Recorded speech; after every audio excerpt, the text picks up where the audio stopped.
আমার নাম লাবণ্য। আমি অনেক বড়লোক বাড়ির বউ। আজকে আমার বাসর রাত। আমি বাসর ঘরে বসে আছি অনেক সময় ধরেই।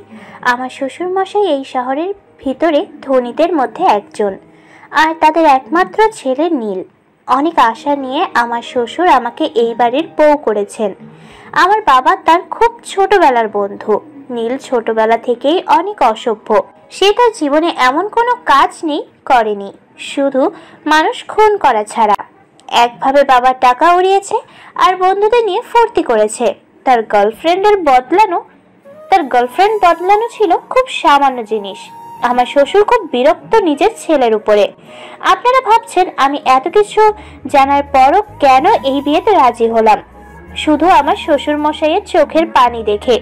সে আমার কাছে অনেক আকুতি করে অনুরোধ করেছিল তার বকাটে ছেলেটাকে বিয়ে করতে। আমিও আমার নিজের সাথে বাজি ধরেছি ওকে ঠিক পথে আনবো, আর আমার বাবার মতো শ্বশুরের মুখে হাসি ফোটাবো। আর নীলও এই বিয়েতে রাজি হয়েছে শুধু বাবার সম্পত্তির জন্য। না হলে আমার শ্বশুর বলেছিলেন সবকিছু এতিমখানায় দিয়ে দেবেন। নীল এই মাত্র বাসর ঘরে ঢুকলো। ও কাছে আসতেই আমি এগিয়ে গেলাম সালাম করতে। ও বলল, আমার এইসব আদি খেতে ভালো লাগে না, সবসময় আমার থেকে দূরে দূরে থাকবেন। আমি এইসব কথার জন্য আগে থেকেই প্রস্তুত ছিলাম, তাই কোনো প্রতিবাদ না করে চুপ করে দাঁড়িয়ে থাকলাম। তাই দেখে ও রাগে বলল, আপনি অনেক ভুল করেছেন আমাকে বিয়ে করে। আমি কখনো আপনাকে মেনে নেব না। শুধু বাবার সম্পত্তির জন্য আপনাকে বিয়ে করেছি। একবার হাতের মুঠোয় সব পাই, তারপর আপনাকে ঘর ধরে বের করে দেব। আর বাবার সামনে আমরা স্বাভাবিকভাবে চলবো, নাহলে আমার সবকিছু হাতছাড়া হয়ে যাবে। কিন্তু আজকে আমাদের বাসর রাত। বাসর রাত আমি আমার গার্লফ্রেন্ডের সাথে করে এসেছি। আমি অবাক চোখে ওর দিকে তাকালাম। মানুষ কত রকম হতে পারে। ও আমাকে দেখে বলল, সবে তো শুরু, আস্তে আস্তে আরো অনেক কিছু দেখতে পারবা। এই বলে ও বিছানায় শুয়ে পড়ল আর আমাকে বিড়বিড় করে বলল, তুমি ওই সোফায় ঘুমিয়ে পড়ো, খবরদার আমার কাছে ঘেসবে না। এইটুকু বলেই ঘুমিয়ে গেল। আমি নিস্তব্ধ হয়ে দাঁড়িয়ে আছি। আমি আস্তে আস্তে ওর কাছে গেলাম, ওর পায়ের জুতা জোড়া খুলে দিলাম, ওকে ঠিক করে বালিশে শুইয়ে দিলাম। ওর শরীর থেকে মদের গন্ধ বের হচ্ছিল, তার মানে ও মদ খেয়ে এসেছে। এত সময় মাতাল ছিল। কি অদ্ভুত সব কিছু। কিন্তু আমাকে শক্ত থাকতে হবে, না হলে একটা মানুষের কাছে আমি হেরে যাব। আমি এসে বাইরে বারান্দায় দাঁড়ালাম। দূরে ওই আকাশে চাঁদ দেখা যাচ্ছে। চাঁদের আর আমার সাথে অনেক মিল খুঁজে পেলাম। চাঁদ কোনো বিনিময় ছাড়া সবাইকে আলো দেয়, কখনো কারো কিছু আশা করে না। আজ থেকে আমারও কোনো বিনিময় ছাড়া এই বাড়িতে থাকতে হবে।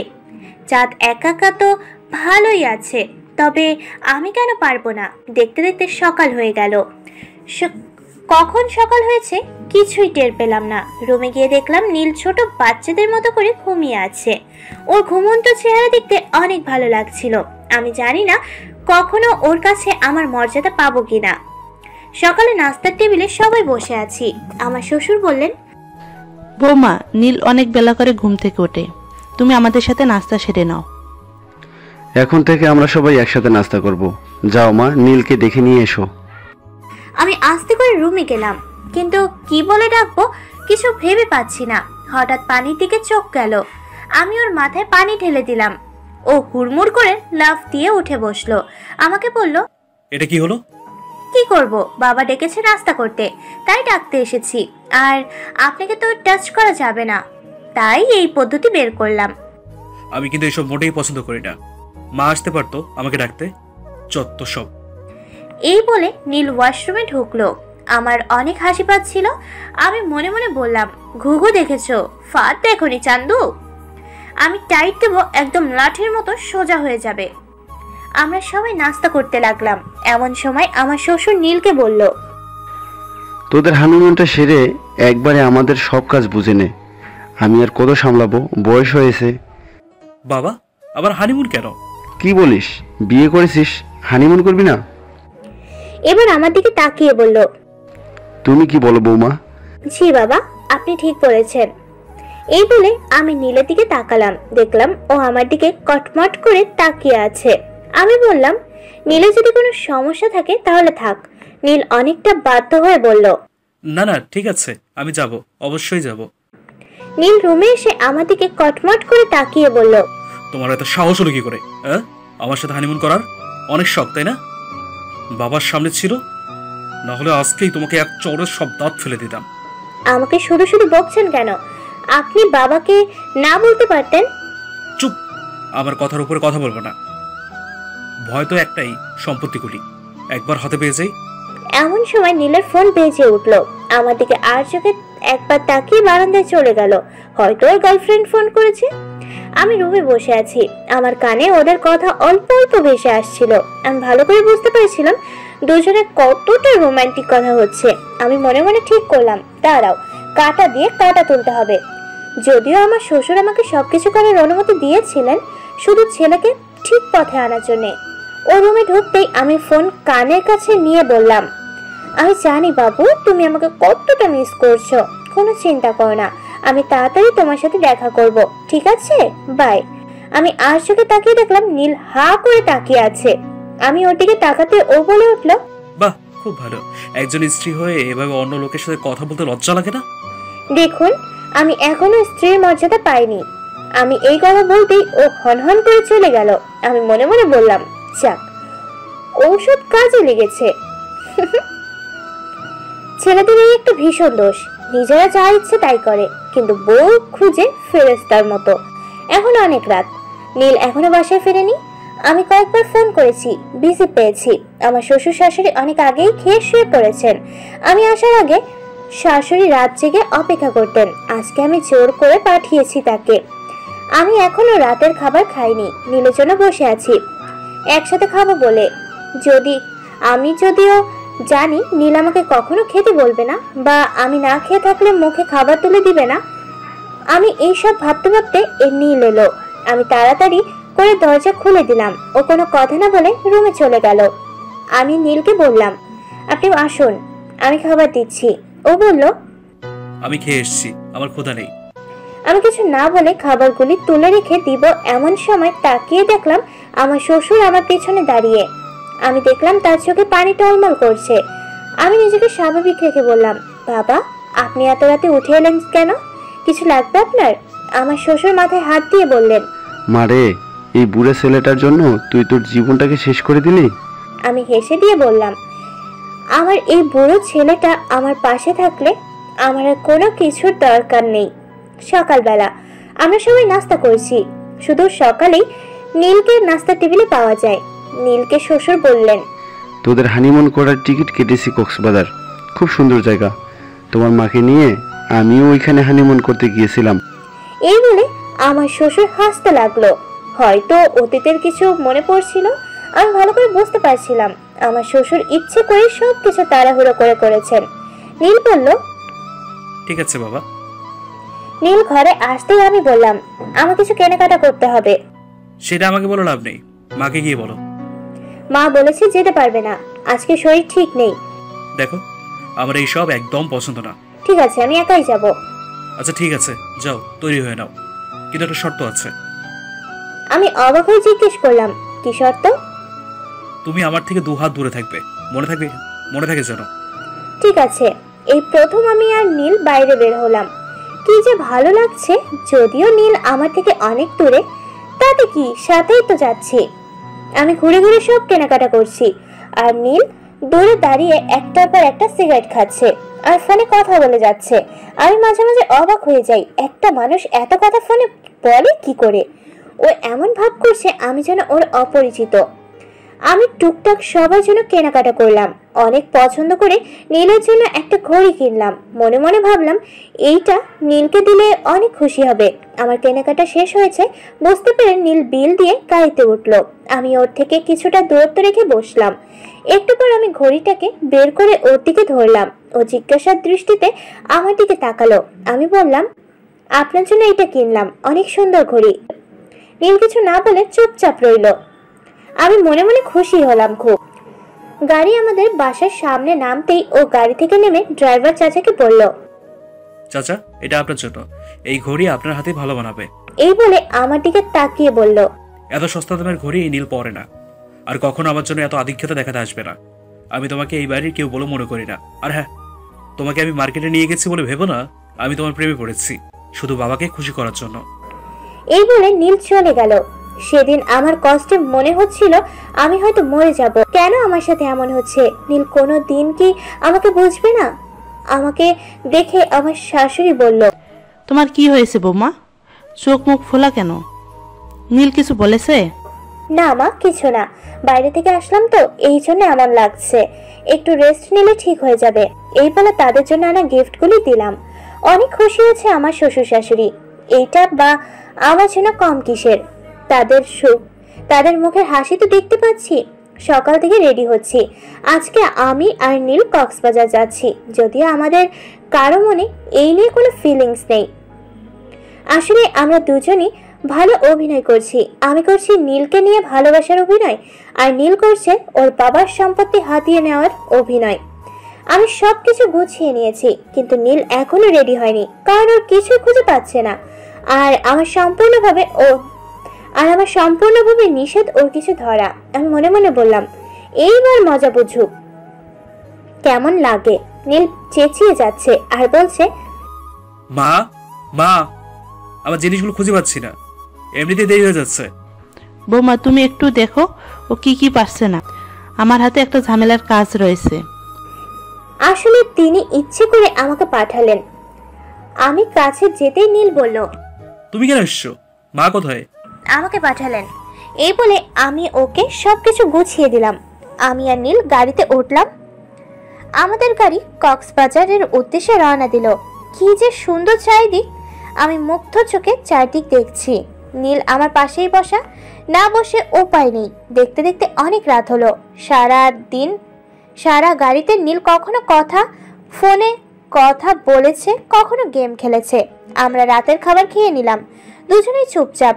আমি বাইরের দিকে তাকিয়ে আছি। রাতের অন্ধকার বাইরের প্রকৃতি আরো সুন্দর করেছে। আমি হঠাৎ খেয়াল করলাম নীল আমার কাঁধে মাথা রেখে ঘুমিয়ে আছে। হয়তো ঘুমের ঘরে কিছু টের পাচ্ছে না। আমি নীলের শরীরের গন্ধ পাচ্ছিলাম। আমার নেশার মতো কাজ করছিল। এইভাবে সকাল হয়ে গেল। বাইরের আলো চোখে পড়তেই নীলের ঘুম ভেঙে গেল। ও কিছুটা লজ্জা চোখে আমার দিকে তাকালো আর বলল, আসলে আমি দুঃখিত, টের পাইনি। আমি কিছু না বলে চুপ করে রইলাম। নীল যদি বুঝতো আমার রাতটা কতটা মধুর কেটেছে। আমরা হোটেলে উঠলাম। একটু পর আমার শ্বশুরকে ফোন করে জানিয়ে দিলাম আমরা ভালো মতো এসে পৌঁছে গেছি। নীল আমাকে বলল, এখানে আমি এক রুমে থাকবো না, আমি আরেকটা রুম ভাড়া করব। আমার মনটা খারাপ হয়ে গেল। কিছু না বলে চুপ করে রইলাম। সারাদিন জার্নি করেছি, তাই আগে গোসল সারতে চাইলাম।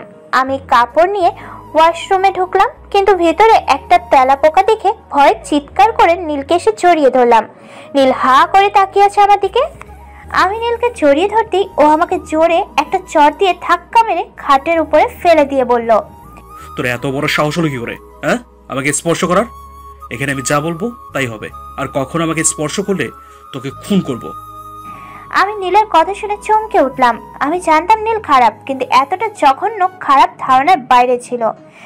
যে পুরুষ নিজের স্ত্রীর গায়ে হাত তোলে সে কখনো ভালো হতে পারে না। নীল আমার সামনে থেকে চলে গেল। আমার সারা রাতে জার্নির কষ্ট আর নীলের দেওয়া প্রথম অত্যাচার সব মিলিয়ে কাঁদতে কাঁদতে ঘুমিয়ে গেলাম। আমার ঘুম যখন ভেঙেছিল অনেক বেলা হয়ে গেছে। আমি তাকিয়ে দেখলাম নীল ঘরে নেই। টেবিলের খাবার রাখা, তার মানে নীল দুপুর খেয়ে বাইরে গেছে। আমার খাবারের কোনো ইচ্ছে ছিল না। আমি বাইরে বের হলাম। সমুদ্র তীরে গিয়ে বসলাম। কিছু সময় পর সূর্য ডুবে যাবে। আমি বসে বসে সূর্য ডুবে যাওয়া দেখলাম। চারিদিকে অন্ধকার নেমে এলো। আমি আস্তে আস্তে উঠে হোটেলের দিকে ফিরলাম। আমি রুমে ঢুকতেই দেখলাম নীল বসে বসে সিগারেট খাচ্ছে। ওকে দেখে আমার ভয় করে উঠল। শুধু একটা কথা বারবার কানে বেজে উঠল, তোকে খুন করে ফেলবো। আমাকে দেখে নীল বলল, এত সময় কোথায় ছিলে? আমি ভয়ে চমকে উঠলাম। আবার যদি আমাকে মারে? আমি ভয়ে ভয়ে উত্তর দিলাম, সূর্য ডুবে যাওয়া দেখতে গিয়েছিলাম। ও বলল, নাকি বয়ফ্রেন্ডের সাথে রোমান্স করতে গিয়েছিলি? আমি নীলের কথা শুনে ভাবতে পারছি না ও কতটা জঘন্য। ওর প্রতি আমার ঘৃণা বেড়ে গেল। আমি বললাম, আপনি যেমন আমাকেও তাই মনে করবেন না। আমি এই কথা বলতেই ও আমার দিকে এগিয়ে এলো। আমি মনে করলাম এখনই হয়তো আমার গায়ে হাত উঠাবে, কিন্তু না, ও তার থেকে কঠিন কথা বলল। আমাকে বলল, তোর হাতে দুইটা পথ আছে, যে কোনো একটা পথ তোর বেছে নিতে হবে। হয় এখান থেকে অনেক দূরে চলে যাবি, না আমাকে ডিভোর্স দিবি। আমার সমস্ত পৃথিবী কেঁপে উঠল নীলের কথা শুনে। আমি কি বলবো ওকে? ও আবার বলল, তুই এখান থেকে চলে গেলে আমি বাবাকে বলবো তুই রাতে রাতে পালিয়ে গেছিস। আমার আর কোনো চিন্তা করতে হবে না। বল কোনটা করবি? নীল তুমি দয়া করে এমন করো না। তোমার বাবা মায়ের কথা একবার চিন্তা করো। আমি অনেক চিন্তা করে সিদ্ধান্ত নিয়েছি। তুমি আমাকে একটু সময় দাও। ঠিক আছে, কাল আমাকে জানাবে। আর আমাকে এই রুমে থাকতে হচ্ছে, কারণ কোনো রুম খালি নেই। তুমি ওই সোফায় গিয়ে ঘুমাবে। আর এইসব কথা যদি বাবা ভুলেও জানতে পারে, তাহলে আমার আরো জঘন্য রূপ দেখতে পাবে। আমার সারা রাত ঘুম হয়নি, শুধু ভেবেছি কি করব। আমি যদি রাজি না হই, ও আমাকে সত্যি হয়তো খুন করে ফেলবে, কারণ ও সব পারে, সব। আমি সিদ্ধান্ত নিলাম যে আমার যে করে হোক আগে ফিরতে হবে। নীলকে বলবো আমি ওকে ডিভোর্স দিতে রাজি আছি, আর একবার ফিরে যাই, তারপর যা করার করা যাবে। আমি সকালে আমার সিদ্ধান্তের কথা নীলকে জানালাম। ও শুনে খুব খুশি হলো। কেউ যে ডিভোর্সের কথা শুনে এত খুশি হয়, সেইটা ওকে দেখলে বোঝা যায়। দেখতে দেখতে এক সপ্তাহ কেটে গেল। আমরা আমাদের মতো থাকছি। কাল সকালে ফিরে যাব, সেইটা আমাকে নীল মনে করিয়ে দিল। আমি মনে করেছিলাম এই হানিমুনটাই আমার জন্য সুখের বার্তা এনে দেবে, কিন্তু না, আমাকে পৃথিবীর সব থেকে কষ্টের বার্তা এনে দিল। ফেরার আগের রাতে আমি ঘুমিয়ে আছি, হঠাৎ করে নীল এলো। সেদিনও প্রচুর মদ খেয়েছিল, ওর কোনো হুঁশ ছিল না। ও এসে আমাদেরকে এমনভাবে তাকালো, আমি ওর চোখে অন্য কিছু দেখতে পারছিলাম। ওর চোখে কামনার আগুন জ্বলজ্বল করছিল। ও আমাকে ওর অনেক কাছে টেনে নিল। এই প্রথম আমি ওর স্পর্শ পেলাম। একরকম বাধ্য হয়ে আমি নিজেকে ওর কাছে সঁপে দিলাম। সকালে নীল আমাকে বলল, আমি কালকে বেশি নেশার ভিতরে ছিলাম। কি হতে কি হয়ে গেছে বুঝতে পারিনি, সরি। আমি ভিতরে যে খুশিটুকু ছিল এক নিমিষে হারিয়ে গেল। আমি চিৎকার করে বলতে ইচ্ছে করছিল, তোদের মতো কাপুরুষদের কাছে আমরা নারীরা বলির পাঠা। তোরা হাজারটা অন্যায় করলে একবার সরি বললে সব মাপ, আর নারীদের একটা ভুল হলে তার মাসুল দিতে হয় কঠিনভাবে। সেদিন আমার নীলের উপরে ঘৃণা খুব বেশি হয়েছিল। আমরা ফিরে চলে এলাম। এসে দেখি আমার শ্বশুর অনেক অসুস্থ। তাকে তাড়াতাড়ি করে ক্লিনিকে ভর্তি করা হলো। হার্টের সমস্যা হয়েছে। তিনি ইমার্জেন্সিতে 2 দিন ভর্তি রইলেন, তারপর চলে গেলেন না ফেরার দেশে। আমি অনেক ভেঙে পড়েছিলাম। যে মানুষটা আমার পাশে ছায়ার মতো ছিল সে আজ নেই। কিন্তু যাওয়ার আগে আমার শ্বশুর সমস্ত সম্পত্তি আমার নামে লিখে দিয়ে গিয়েছিলেন। সেইটা শোনা মাত্র নীল রেগে আগুন। আমি নীলকে বললাম, তোমাদের সম্পত্তির উপরে আমার কোনো লোভ নেই, তুমি চাইলে আজই সব লিখে নিতে পারো। দেখতে দেখতে কয়েকদিন কেটে গেল। আমি আর নীল ঠিক করলাম আমরা উকিলের কাছে যাব, একবারে সবকিছু নীলের নামে লিখে দেব আর ডিভোর্স পেপারে সাইন করব। সকালবেলা আজকে উকিলের কাছে আমি আর নীল যাচ্ছি। হঠাৎ করে আমি মাথা ঘুরে পড়ে গেলাম। আমার শাশুড়ি তাড়াতাড়ি করে ডক্টর খবর দিলেন। ডক্টর যা বলল তার জন্য আমি আর নীল মোটেই প্রস্তুত ছিলাম না। ডক্টর বলল আমি মা হতে চলেছি। আমি শুনে খুশি হব না দুঃখ পাবো বুঝতে পারছিলাম না। নীলকে দেখলাম দূরে দাঁড়িয়ে আমার দিকে তাকিয়ে আছে। ওর মুখে খুশি নাকি দুঃখ সেইটা আমি বুঝতে পারছিলাম না, কিন্তু আমার শাশুড়ি খুব খুশি হয়ে বললেন, কে কোথায় আছিস, তাড়াতাড়ি মিষ্টি আন। শাশুড়ির কথা শুনে আমরা দুজনেই চুপ করে রইলাম। 2 দিন পর আমি আর নীল উকিল সাহেবের চেম্বারে বসে আছি। উকিল সাহেব সব শুনে বললেন, দেখুন মিস্টার নীল, আপনার স্ত্রী গর্ভবতী। এভাবে ডিভোর্স হবে না। আপনার স্ত্রীর বাচ্চা হবে তারপর। আর আপনার বাবা মা মারা যাওয়ার আগে সব সম্পত্তি আপনার স্ত্রীকে দিয়ে গেছেন। এখন এইটা আপনার স্ত্রীর। তাকে এই বিষয় নিয়ে জোর জবরদস্তি করা যাবে না, তাহলে আমরা আইনের আশ্রয় নিতে বাধ্য হব। যদি আপনার স্ত্রীর খুশি মনে কাউকে লিখে দেয় তাইলে সেটা তার ইচ্ছা। আমরা বাসায় ফিরে এলাম। নীল আমার সাথে এই নিয়ে আর একটা কথাও বলেনি। ও মনে মনে কি ফোন দিয়ে আছে বুঝতে পারছি না। আমার শাশুড়ি আমাকে দেখে জিজ্ঞেস করলো, বৌমা, তোমরা নিশ্চয়ই ডাক্তারের কাছে গিয়েছিলে, দেখেছো নীল কত খুশি বাবা হচ্ছে বলে। আমি কিছু না বলে একটা হাসি দিয়ে চলে গেলাম। রাতের বেলা নিশ্চিন্তে ঘুমিয়ে আছে, কিন্তু আমার চোখে ঘুম নেই। আমি বারান্দায় এসে দাঁড়ালাম। আমি কত রাত পার করেছি এই বারান্দায় দাঁড়িয়ে, কত নির্ঘুম রাত। কি করব আমি কি সবকিছু নীলের নামে লিখে দেব? তাহলে তো নীল আরো বেপরোয়া হয়ে উঠবে। আমার শ্বশুর তাহলে তো ওকেই সব লিখে দিতে পারতেন। আমাকে অনেক বিশ্বাস করে সবকিছু দিয়ে গেছেন শুধু তার কষ্টের সম্পত্তি রক্ষা করতে। না না, আমি কিছুই এখন ওকে দেব না। আগে ও বদলে ফেলুক নিজেকে, তারপর আমাকে এই নিয়ে কঠিন হতেই হবে। আর ওকে আমি এমন শিক্ষা দেব ও প্রতিটা মুহূর্ত বুঝতে পারবে কাছের মানুষের কষ্ট দিলে কেমন লাগে। আর আমার শ্বশুরকে দেওয়া কথা রাখতেই হবে। আমি একা হলে কোনো চিন্তা ছিল না, আমার জীবনের সাথে আরেকটা জীবন জড়িয়েছে। নীল আমাকে 2 দিন পর বলল, কাল আমরা একটা উকিলের কাছে যাব, আরেকটা উকিলের কাছে, তার সাথে সব কথা ফাইনাল। তুমি শুধু সইটা করে দিলেই হবে। আমি আর কোনো উকিলের কাছে যেতে পারবো না। নীল অবাক হয়ে বলল, কেন? কারণ আমি কিছুই তোমার নামে লিখে দেব না। কি বলে তুমি? তোমার এত বড় সাহস? এই বলে আমার দিকে আসতে লাগলো। আমি বললাম, আমার গায়ে একবার যদি হাত তুলেছো আমি আইনের আশ্রয় নিতে বাধ্য হব। এইটা কক্সবাজার না, যা ইচ্ছে তাই বলবে। তোর এত বড় সাহস? এক্ষুনি এই বাড়ি থেকে বেরিয়ে যাবি। মিস্টার নীল চৌধুরী, ভুলে যাবেন না এই বাড়ির মালিক এখন আমি। আমি ইচ্ছে করলে আপনাকে বের করে দিতে পারি। সেদিন নীল আমার কথা শুনে হা হয়ে গিয়েছিল, তাই তো আর এক মুহূর্ত দেরি না করে বাইরে চলে গিয়েছিল। আমি অবাক হয়ে গিয়েছিলাম, আমার এত সাহস কি করে হয়েছিল। আসলে আমাকে পরিস্থিতি বাধ্য করেছিল। আমার শাশুড়ি চেঁচামেচি শুনে আমাকে বললেন, কি হয়েছে? আমি তাকে সবকিছু খুলে বললাম। সে অনেক কষ্ট পেলেন আর বললেন তাকে কেন জানালাম না। দেখতে দেখতে কয়েক মাস কেটে গেল। নীল এখন বেশি বাইরে থাকে। আমার ওই কথা শোনার পর থেকে মাঝে মাঝে শাশুড়ির সাথে দেখা করে চলে যায়। আমার শাশুড়ি কিছুই বলে না, তিনিও চান ছেলেটা ঠিক পথে ফিরে আসুক, পৃথিবী কতটা কঠিন সে বুঝুক। হঠাৎ একদিন আমি অনেক অসুস্থ হয়ে পড়লাম। আমাকে ক্লিনিকে ভর্তি করলো। আমার সুন্দর ফুটফুটে একটা মেয়ে হলো, ঠিক যেন ওর বাবার মতো। নীলকে খবর দেওয়া হলো, ও এসেছিল মেয়েকে দেখতে। মেয়েকে যখন ওর কোলে দেওয়া হলো তখন আমি ওর চোখে মুখে পিতৃত্বের ছায়া দেখতে পেলাম। ও পরম মমতা নিয়ে মেয়েকে আদর করেছিল। আমি সেদিন ওকে কিছুই বলিনি, কিন্তু ওকে বলল এমন কঠিন কথা যা ও কল্পনাও করতে পারবে না। আমি বাসায় ফিরে এলাম। মেয়ের সুন্দর একটা নাম রাখা হলো নিধি। নীলের সাথে মিশিয়ে আমার শাশুড়ি নাম রাখলেন। এখন নীল ঘন ঘন বাসায় আসতে শুরু করলো।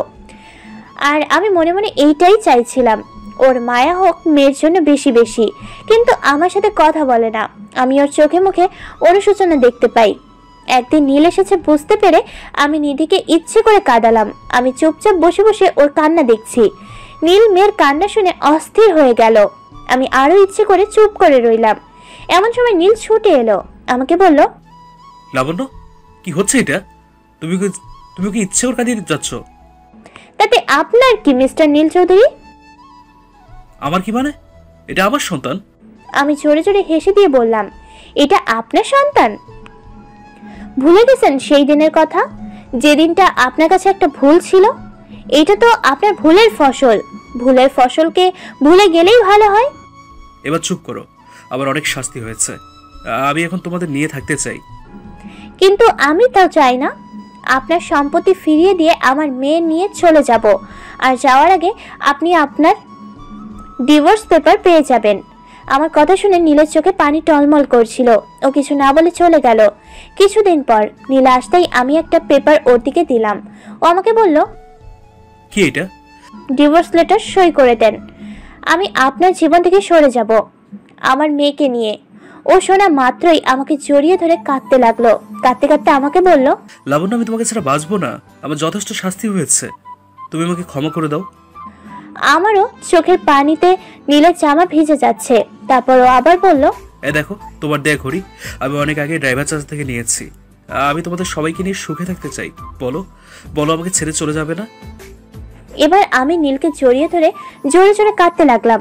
এক সময় যখন দুজনে একটু স্বাভাবিক হলাম তখন নীলকে আমি বললাম, আমি জানতাম তুমি তোমার ভুল বুঝতে পারবে। আমিও তোমাকে নিজের থেকেও বেশি ভালোবাসি। তাহলে কেন ডিভোর্স পেপার দিলে? ওটা একবার খুলে তো দেখবে কি আছে।